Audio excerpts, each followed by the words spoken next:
So this is one of the places that geocaching has brought you. What do you think? I would never have known this place existed if it wasn't for geocaching.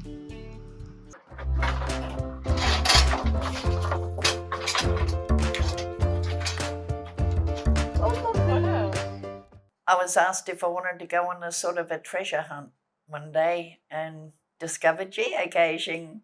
Love it. A friend of mine, she was doing it first, and when we were travelling around a little bit, she suggested that it might be a good way to go to some lesser known places, and it gives you a reason to go somewhere. Used to use an old program that would just take you to random sites, and I think I just stumbled onto it. Yeah, it was just instantly fascinating, the idea of just having things hidden in plain sight everywhere. So I asked you to come with me because you had lost your partner not too long ago. Yep. And you were barely leaving the house. We were together 10 years, 11 years all up, 11 and a half, I think, actually. But he passed away in 2010 from melanoma.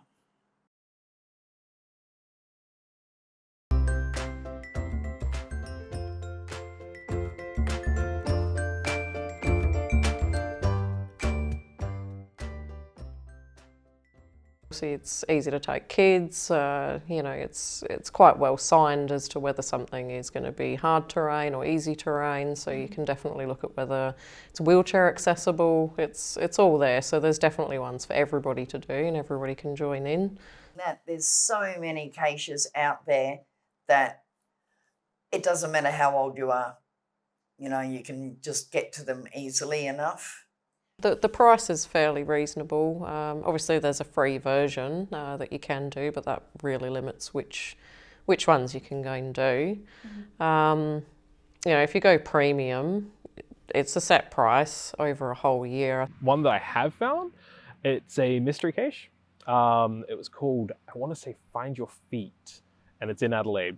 And the entire premise of it is that you need to look at the road signs and the manhole covers and stuff that are on the footpath and follow the guides as you walk past certain things and feel them with your feet. My favourite one? It would probably have to be one of the ones in the Barossa that I was talking about a little bit earlier, where you have to partially get up a tree and there's a small hole, and inside it is a little, I think it's a T-Rex or something, and inside of that is where the actual cache is itself. And that one, I think it's got something to do with not being afraid, which obviously sticking your hand into a hole and feeling a little toy dinosaur, you're not quite sure what it is, so I enjoyed that one. How has it influenced your life? Several ways that I can think of. One is it's got me out and about, out of the house.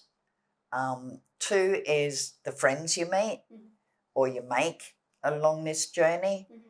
And going to places I wouldn't normally go to.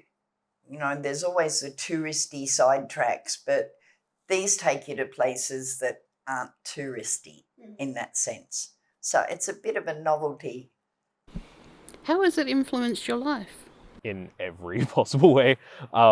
Literally going out in public now, anything that looks remotely out of place or unusual, you just think, well, obviously there's going to be something hidden there. It would be a waste if it wasn't. In a more personal perspective, I became very puzzle oriented after this sort of experience, and that led to a lot of what I do for a living. I used to run Board Game Cafe for a little while, which was very much puzzle based, and then after that, now I run escape rooms, which is basically just bringing all of that knowledge that we've taken from geocaching and bringing it into confined spaces. Best thing I can think of is take your time. No, this is not a log either.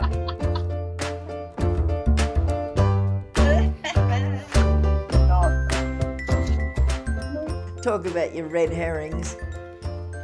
What's that? Congrats.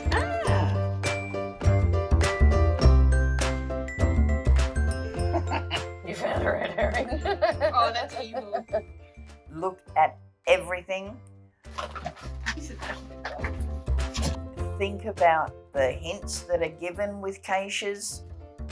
I wanted a handy hand, but that's too. Two hands.